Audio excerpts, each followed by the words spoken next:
and I'm feeling good. I'm feeling good.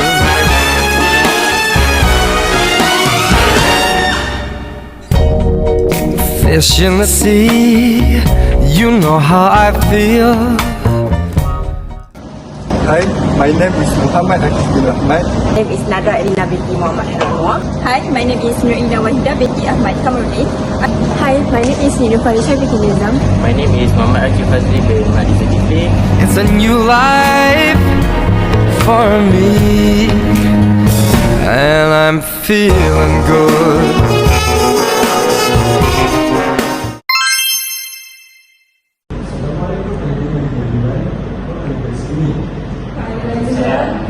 I hope you guys are ready for the meeting.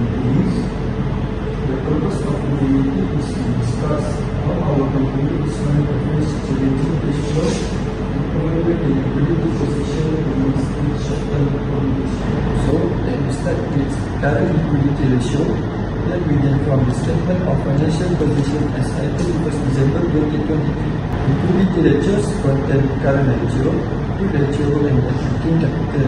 For current ratio for 2022, which is 0.49%, is increasing into 0.51% in 2023. It shows that our company has a higher ability to meet short-term obligations in the future.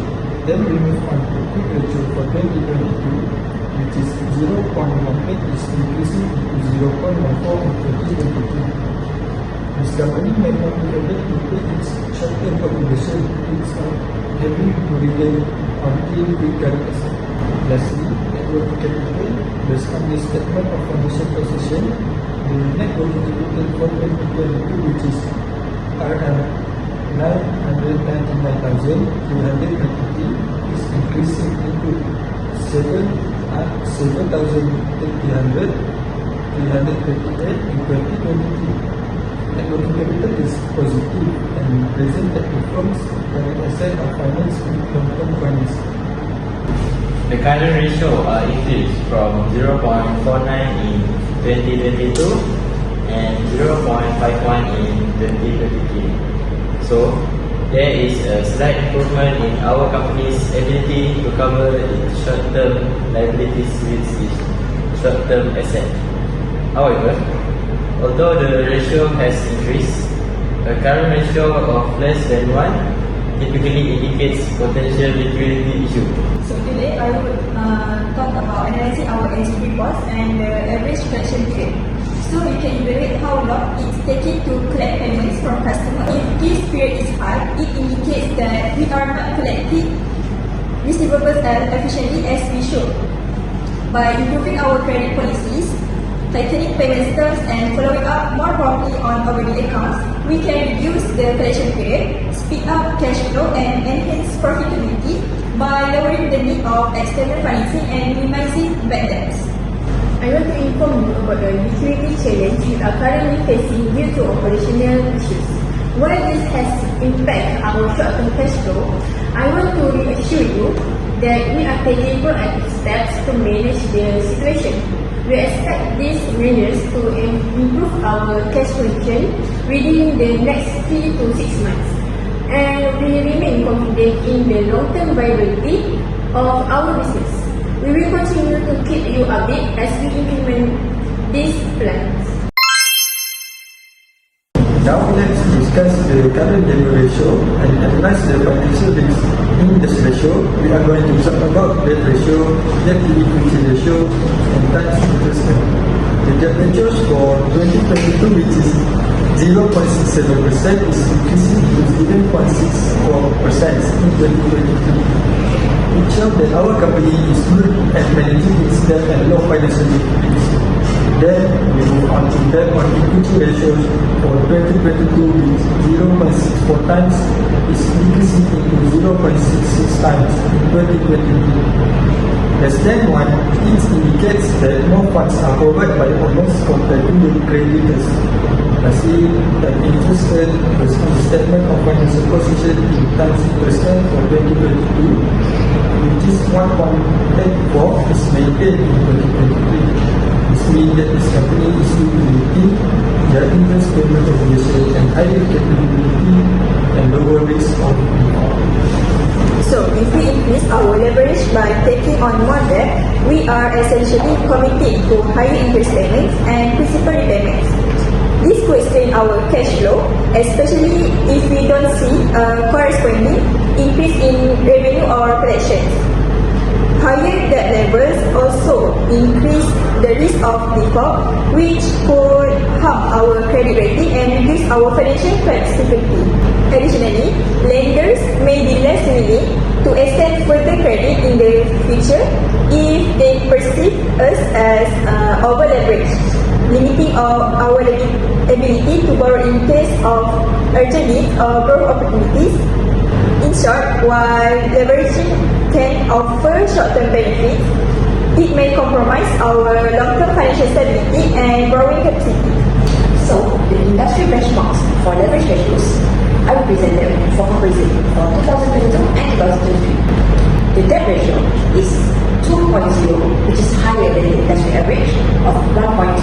This indicates a greater reliance on debt to finance assets, which is considered poor as it increases the company's financial risk. And then we are going to debt to equity ratios, which is 0.66, lower than the industry average of 0.7. This is a positive indicator as it reflects a stronger reliance on equity compared to debt, contributing to a better financial stability. Meanwhile, the company's interest ratio was 1.84, significantly higher than the industry average of 0.5. This is a good sign as it demonstrates the company's comfortable ability to cover its interest expenses with operating income.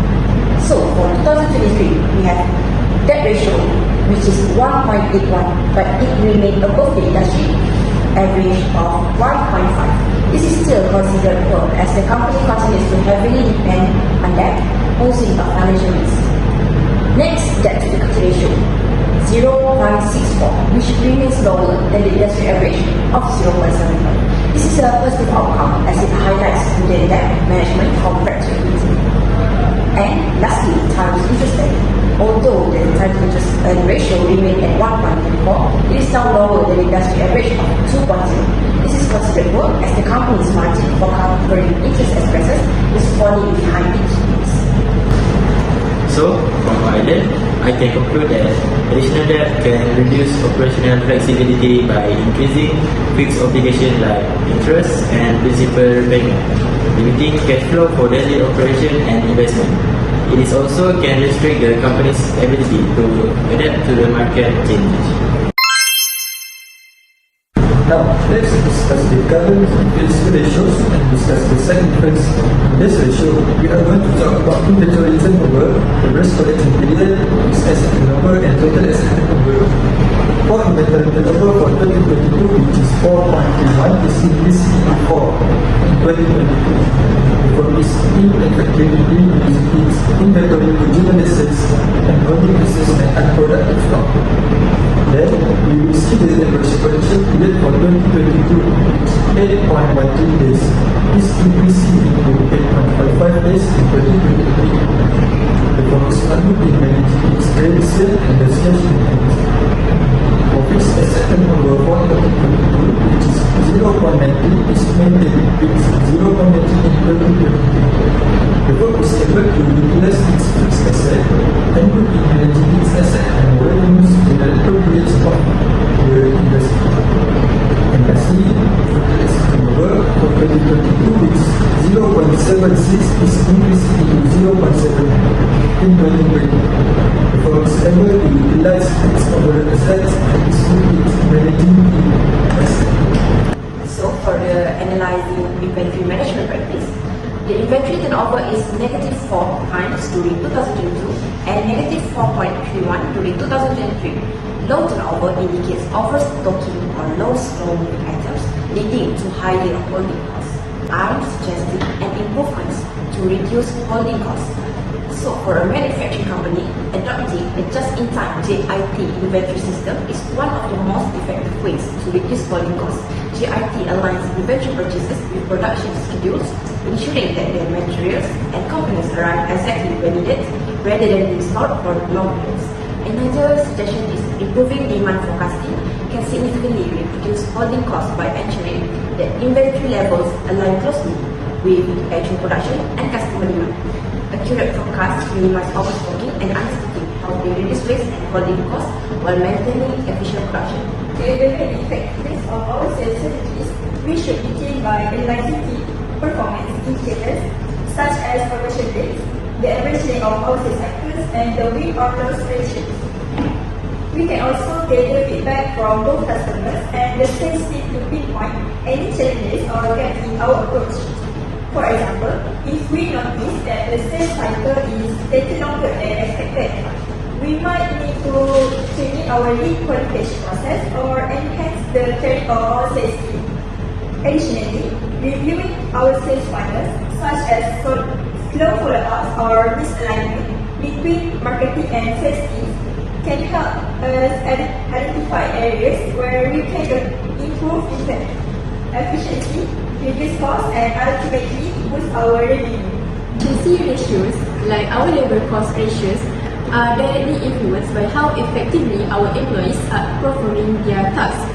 The more productive our workforce, the lower our labor cost per unit of output, and the better our efficiency ratios will look.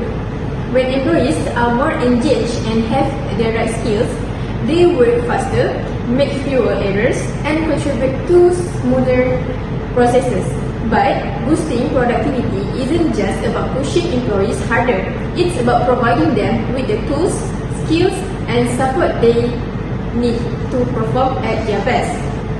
For instance, if employees lack training on new software, they might waste time figuring it out, which hurts productive and ultimately our efficiency ratios. I believe we can focus on targeting training programs and development initiatives. Some of the idea is by doing regular training on tools, software and systems used across departments to improve competency and speed. Now, let's discuss the profitability ratio and discuss the significance. In this ratio, we are going to talk about gross profit margin, operating profit margin, net profit margin, return on asset, and return on equity. For gross profit margin 2022, which is 7.80, this is increasing to 7.01% in 2020. The scope is similar to control cost of goods sold relative to its salary. Then we will see the operating profit margin for 2022, which is 5.11, is increasing to 4.70 in 2020. The work is difficult to provide more return because of its unproductively managing its asset. For net profit margin 2022, which is 2.69, is increasing to 2.78 in 2022. The firm doesn't have a better growth prospect and is unable to generate net earnings to shareholders. For return on assets 2022, which is 2.05, is increasing to 2.20 in 2022. The firm is able to control costs in its operation and provide more return or revenues generated per unit of reinvestment. Lastly, return on equity for 2022, which is 6.16, is increasing to 6.18 in 2023. The firm is able to maximize the owner wealth and give higher return for the owners of the firm. To analyze our current marketable strategies, we can review key performance metrics like customer acquisition cost, conversion rates, and customer retention, then correlate this with revenue trends and profitability margins to assess their impact. In order to improve profit margins, a company can reduce fixed costs by negotiating contracts and optimizing space uses. Variable costs can be lowered by bulk purchasing, reducing waste, and improving energy efficiency. In production, adopting lean manufacturing, automation, and regular maintenance can cut costs. Overhead expenses should be reviewed to eliminate unnecessary costs. I have done research industry standards for profitability ratios and compare them with our company's performance. So, for gross profit margin in 2022, which is 0.078, lesser than the 36.5% industry average. And during 2023, we also get lesser, which is called 0.771, lesser than 36.1%. Both years shows that the company was unable to control cost of goods sold relative to its sales revenue. And then for operating profit margin, we have 0.051, less than 4.3 industry average in 2022, and 0.047 less than 1.0 in 2003. This shows that the firm is able to provide more return because the firm is unproductively manage its assets. So the net profit margin for 2022 is 0.0269, which is lesser than the industry average, which is 0.6. This shows that the firm don't have a better growth prospect and unable to generate net earnings to shareholders. While in 2003, we have 0.0278, which is much more than negative 5.4 industry average. This shows that the firm has a better growth prospect and able to generate net earnings to shareholders compared to the 2022. So, for return on asset in 2022, we have 0.025, much than negative 2.8% for industry average. And for 2023, we have 0.022, much than negative 4.7. So, this means that the firm is able to control costs in its operations and provide more returns. So, for return on equity, we have 0.0618, much bigger than negative 13.0 in 2002, and for 2023, we have 0.616, much bigger than negative 14.1% for industry average. This company is able to maximize the owner's wealth and give high returns to the owners of the firms. Thank you guys, that's all for today. We end our meeting here.